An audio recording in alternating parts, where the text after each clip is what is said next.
Have you ever spent way too much time just picking photos from a shoot? To the point where you get bored and completely drained? I mean, if it's only a few photos, it's not a big deal. But when you're dealing with hundreds, even thousands of shots, what do you do? For me, this happen a lot, especially when I'm doing street photography.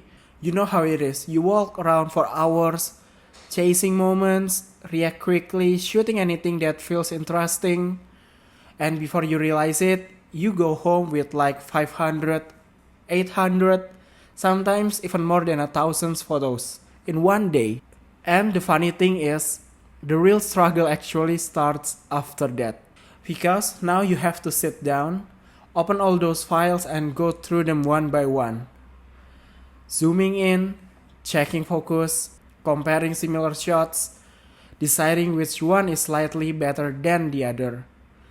And after a while, everything just starts to look the same. Your eyes get tired, your brains get numb, and you start questioning your own taste. I used to go through everything manually, marking the good one by one. Sometimes it took hours. Sometimes I didn't finish it in one day. I just leave it and come back later because it was that exhausting. But not anymore.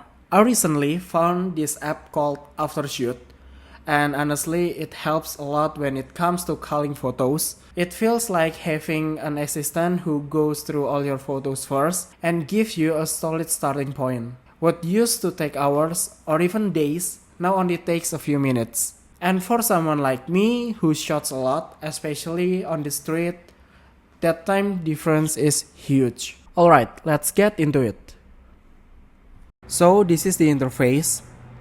I actually like how it looks pretty clean, not too complicated. Let's start by creating a new album.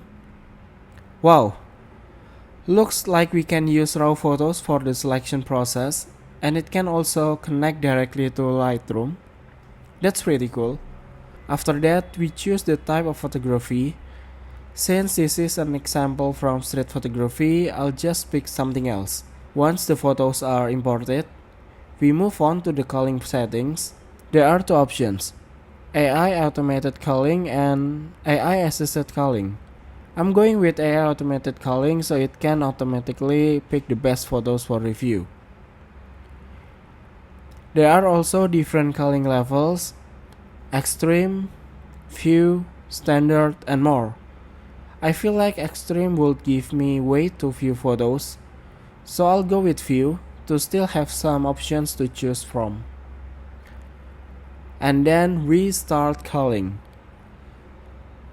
This is only takes a few minutes. When it's done, the app gives us two results: selected and highlights. From what I see, highlights are the absolute best pick chosen by the AI, so the number is very limited. I'll go with selected to get more photos to work with. After that, we can export all these raw files either to a folder or directly to Lightroom. Personally, I prefer exporting to a specific folder I've already set up for my culling, just to keep my workflow clean, both in my folders and in Lightroom. In the export settings, we can also choose what we want to export. I'll select both selected and highlights. Honestly, for me, this app really helps improve my efficiency. It saves a lot of time and energy, especially after a long day of shooting, when you're already tired but still have to go through hundreds of photos. But personally, I still double check the other photos, because at the end of the day, photography isn't just what's technically good, it's also about feeling, timing, and personal taste. Sometimes a photo might be slightly out of focus or not perfectly composed, but it has a certain emotion or moment that you only can recognize. And I think that's something AI can fully replace yet. So for me, after shoots work more like a really fast assistant. It gives me a strong starting point, helps me filter the obvious rejects, and narrows everything down. But the final decision, I still want that to be mine.